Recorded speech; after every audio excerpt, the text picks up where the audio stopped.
Who funded these programs? Back during the time, I think the Iwana Cultural Center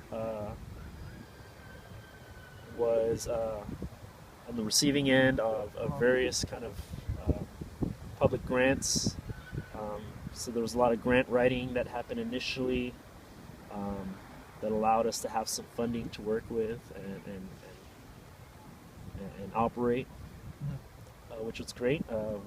Through that, through those funding channels, we were able to do various projects. We had a study hall group that helped to provide free tutoring for local kids, K through 12. That's really good. Yeah. That's really respectful. So we did stuff like that. We did things like Filipino Community Commencement, which was a kind of like a Philgrad. I don't know if you're familiar with Philgrad. Filipino graduation that happens on a college level. We did like a high school version of that, really celebrating celebrating the milestones of Filipinos who graduate high school, acknowledging that Filipinos and Asian Americans in general have alarming statistics in relation to dropout rates. And so this is a way to kind of flip that narrative and that statistic, and to celebrate when people do graduate, and to make it a community celebration, where the community kind of celebrates your achievements, not just the individual. So it creates kind of a greater community through events like that.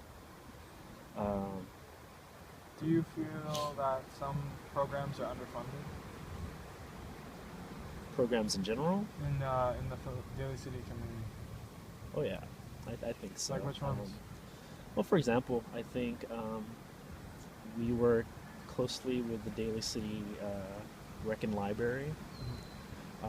They are friends who, for the longest time have helped with our spacing over at Liwana Cultural Center.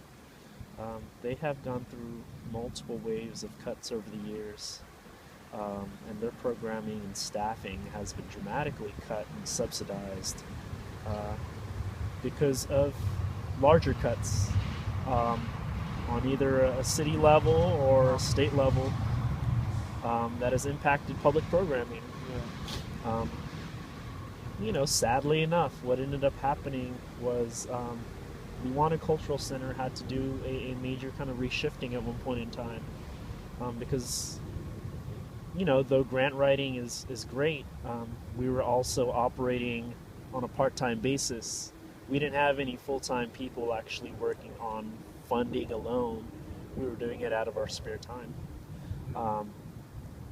So eventually, once the kind of grants were fully exhausted, it was really hard to kind of sustain these programs that we've built, and there wasn't any funding put into it.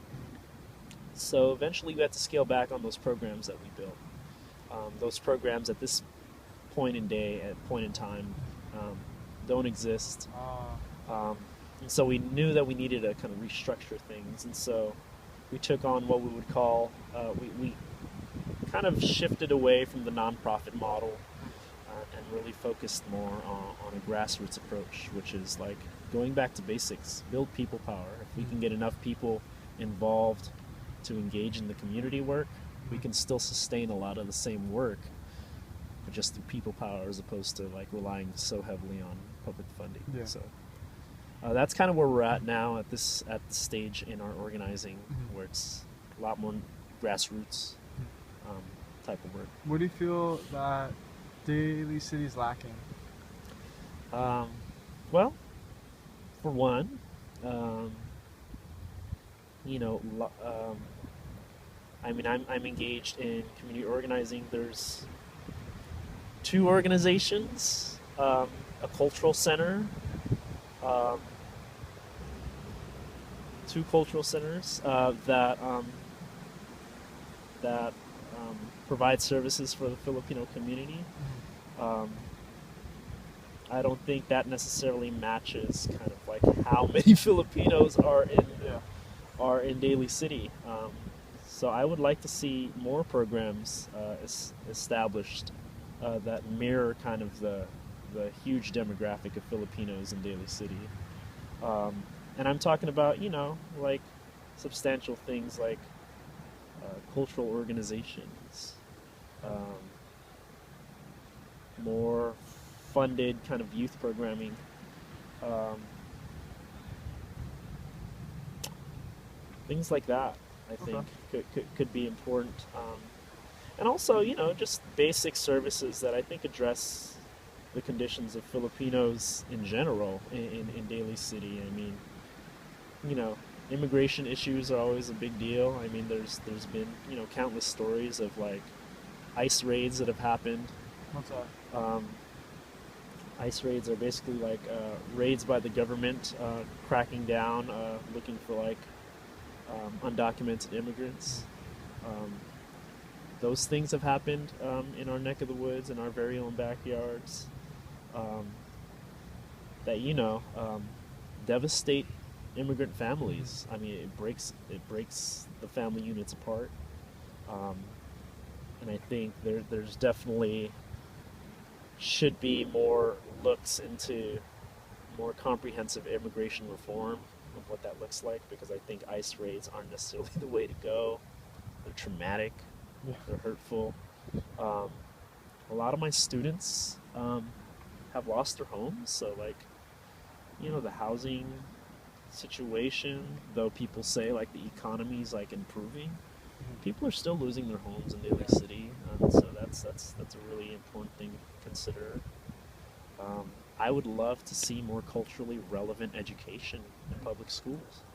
Um, it's great that I think my organization does, you know, um, culturally specific, educational work, so that people know about their history. But we're one organization that isn't housed in schools. I would love it if that becomes more of a norm in the curriculum of classrooms. Um, and so, there's work around that to kind of push to have our stories much more represented in public education. I think those are things that come to my mind. Okay.